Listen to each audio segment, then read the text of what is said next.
Hi, beautiful people. This is Bethany Gagne with the 11th episode in 14 that I'm doing as far as living the field as a consciousness athlete. And this video is supposed to be the second one that I did since yesterday. I started since yesterday.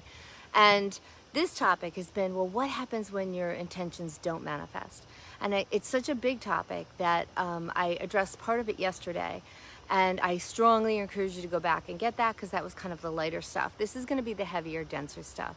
But essentially what I was saying yesterday is that if you're doing your work, if you're showing up, if you're, in my curriculum, it's working as a consciousness athlete where you're working on 6 different aspects of yourself. You're coming into command of your nervous system, you're expanding your energy field, you are cleansing your aura, and in 3 more. But basically what we're doing is we're constantly cleansing ourselves. So the bottom line is you cannot manifest if you're playing any games with yourself.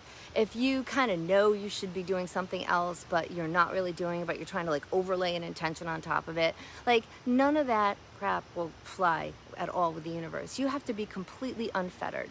You have to be completely in the game fully, and none of this kind of other story, regretting about old stuff, major addictions, all that is just pulling your energy out of it. Now, if your intention is maybe to get out of an addiction, that's a different story, right? If you really worked intention, I've seen that work.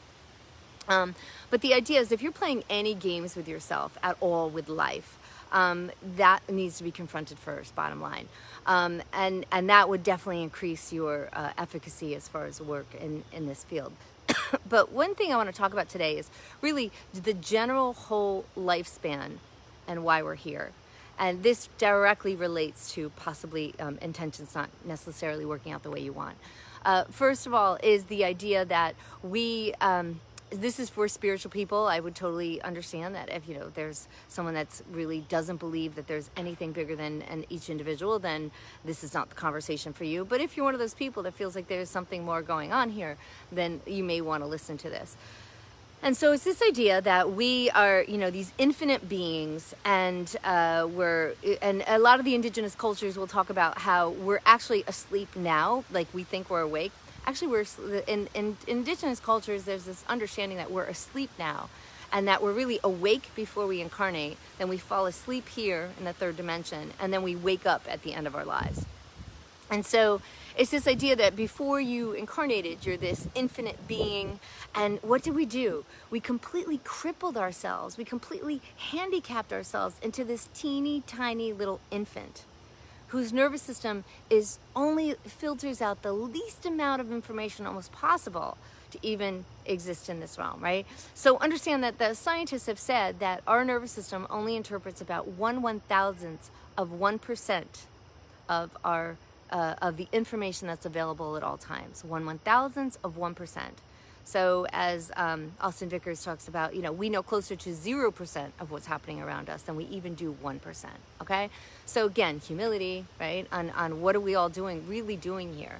And so the idea that we come in, we cripple ourselves so that we only hear up to 20,000 hertz in the audible spectrum. We only see in the visible spectrum of light. And in these each senses, even in feeling, there's finer things to feel than what we often feel in this realm. So there's all this other input, but we've crippled ourselves into these teeny tiny little infants that can only take on a teeny tiny bit of information. And then what happens is we go through the lifespan and we tend to be more connected to the other side still as little guys, right? So we're more connected to the other side, which is why Santa Claus makes all the sense in the world, because in the dreamy side, on the other side, that's the way things roll. You can imagine anything and it happens, right? So Santa Claus makes perfect sense up until maybe 8 years old when some beta brainwaves start breaking through. And all of a sudden, kids wake up and they go, wait a minute, Santa Claus on a sleigh all year long, all night long for kids all around the world, that's impossible, right? And then all of a sudden, Santa Claus sounds preposterous and they figure it out. So, so then what happens is we start really investing in this 3rd dimension, right? So then we start kind of realizing that we're here, we're not over there anymore, we're here, and we just start like really paying attention to how we look to other people, to who has what, to, you know, all sorts of opportunities and lack of opportunities. So we start to get really enamored into this third dimension, and we start thinking that this is all there is, and we completely eclipse out the spiritual world. Now the thing is, you came in with a mission, you came in with a dharma, you came in with something, some sort of energies that you were planning on working with. Maybe you were planning on, I don't know, doing something. You were planning on working with different types of, maybe even you're an artist and you're working with different types of mediums, or you want to be a parent, or those types of things. And what can happen is we get into the lifespan, and we get into this third dimension, and we get all into, you know, maybe things that aren't in our path. Like, you know, maybe getting married and having 2.5 kids wasn't like really part of your mission, but, you know, you were just kind of half asleep at the wheel, so stuck in Maya, so stuck in this illusion, and you just kind of like go along and you just kind of do what the crowd says. But like all the while, your spirit's kind of calling you, going, hey, remember to work on something that, you know, was different than this. So anyway, so then what happens, we go, and then we hit like midlife. And then all of a sudden midlife, we start to realize like, geez, we've invested so much in this Maya, this illusion. We've invested so much in this third dimension. And then we start to feel the sting of that. The sting of, geez, you know, I'm not going to be here forever. And I always really wanted to do this, but I allowed myself to go this way. And so, you know, often people start using law of attraction like right about there, right? Because they started to remember that there's something bigger, grander, different, or that they want to be doing, and they're trying to like shift directions, right? Now, what's been happening all those years is we've been stuffing so much stuff. We've been stuffing our authenticity, our real nature, and what can happen is in the midlife crisis is all of a sudden we can't stuff it anymore, right? And that's why I love the movie American Beauty, because all of a sudden, you know, who was that? Basically, he just wakes up in the middle of his life and realizes it's all image oriented. There's no meaning. There's basically, ends up like, you know, ends up really, it's a great movie to watch. I think it's really good to watch someone just going, I gotta live, I gotta be free. And so anyway, so then we go on to law of attraction. And then we start to try to manifest on top of all of that, okay? So understand, so then if we back up and we start to say, well, what's the purpose of all this, right? The purpose is, if you were to go with a lot of what the indigenous cultures say and things like that, is that the purpose is that we are here to wake up in the physical body and to remember our divine nature now. Like, that's the game. The game is a game of divine wake up, to remember who you really are, this infinite being, and we're only here for this teeny tiny little time, right? And so, and what is the best way to get us to wake up and to kind of like get out of our slumber and to kind of get our kind of almost grubby hands off the third dimension? What is the best way? Often through trauma and loss. Because trauma and loss will make you question everything you ever thought you believed in, okay? Trauma and loss will make it so that you will have to reevaluate everything there is to evaluate in your life. And in that process, by throwing some things overboard, you might start sifting around a little bit and start asking bigger questions, like, why am I here? What's the purpose of any of this? Where is meaning, right? If you've ever had those times of just meaninglessness, of just like, where's the meaning, right?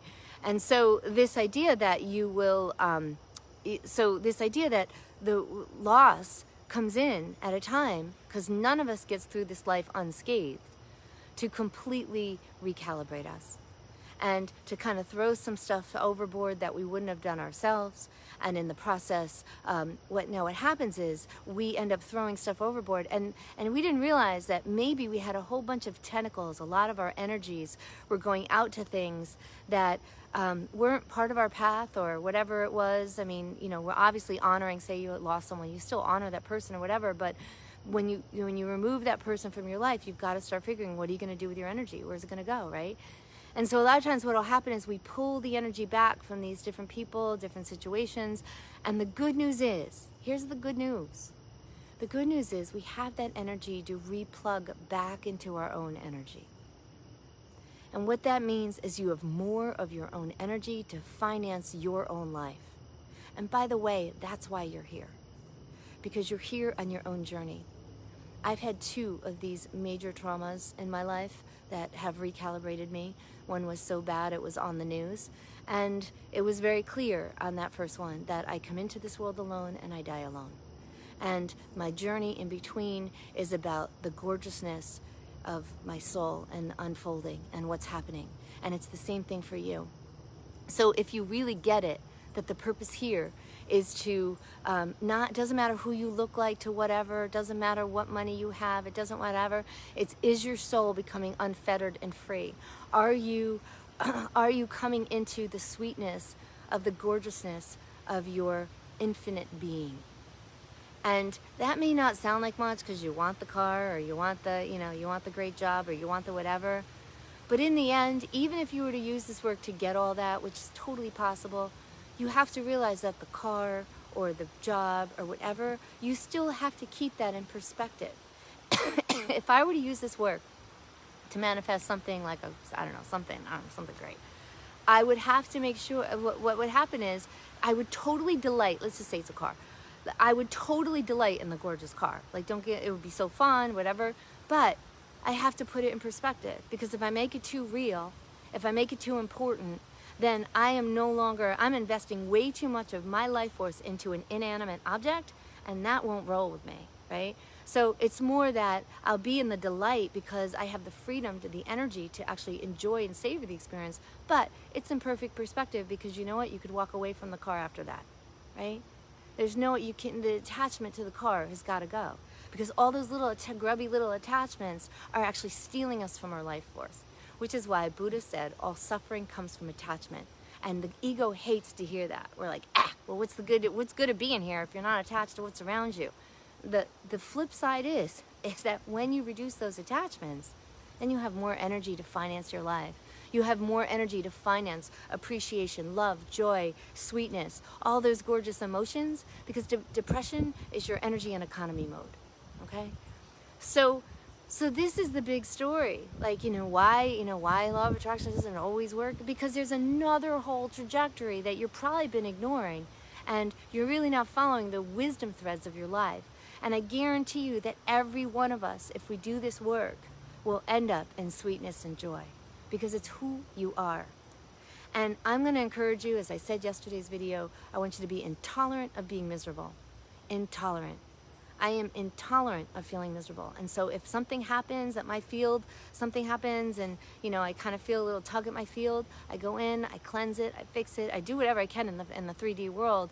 But I don't want those tugs. I don't want anything at my energy that's making me somehow not living a full download from the infinite being that I am, as much as I possibly can. And this is what we do in the Consciousness Athlete class. We are training by clearing our fields in very direct ways, very conscious ways, so that we can have more juice in our system. So we do have a spring in our step. And maybe our lives aren't that particularly amazing or incredible, but we're so happy with it that we could care less about what's going on the outside. So when it comes to whether or not your intentions have been occurring or not, understand that there's a bigger story here, especially if you have something like I've heard it called a slow burn, right? Sometimes you're going to go through those times in your life when you have been trying to manifest something over and over again, and you keep throwing it out. So I'm going to suggest some things here. If you're trying to manifest something over and over again, let me just tell you this. I feel like this year I'm in the year of riddles answered. There have been some riddles I've been working on for 27 years about my spirit, about my soul, and it's like the year of riddles answered. Because I would put out these intentions, I'd be like, what the hell? Why, whatever. And so understand there's a long game going on. And I always say I'm as happy as I am today because of all the things that didn't work out. And I'm just thrilled. And I have nothing special. There's nothing special about me. There's nothing whatever. But I'm just really thrilled that maybe I've been bird dogging this work for so long and finding these gorgeous spaces and knowing that we have been taking other people with me, these consciousness athletes, and that's why they say, you know, Bethany, I don't know what I'd do without this work, and I'm with them. I don't know where I'd be without this work, because I would never believe that we were here to be hurt puppies. We were never here to be kicked around, to be feeling miserable, to be, you know, told that we're nothing, when we're actually God made, or we're made from the infinite source of creation, right?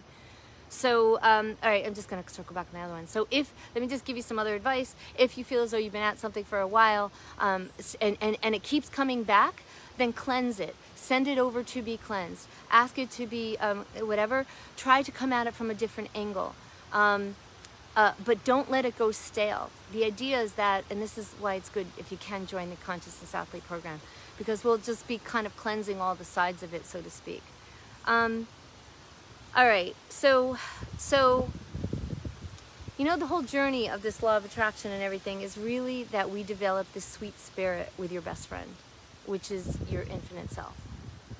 So that's the real story. You may be going after the car or the job or the this or the that, but the bottom line is you develop this sweet relationship with your infinite nature, your higher self. You start having that become your North Star, where you just kind of want to snuggle up to that sweet space, that it doesn't matter where you are. It doesn't matter what, because you're literally being nourished by something larger than this world, okay? And then you put this world in perspective, because by the way, on the way out, we're going to let it all go anyways, okay? We're going to let it all go anyways. I also work as an end-of-life doula and that type of end-of-life care.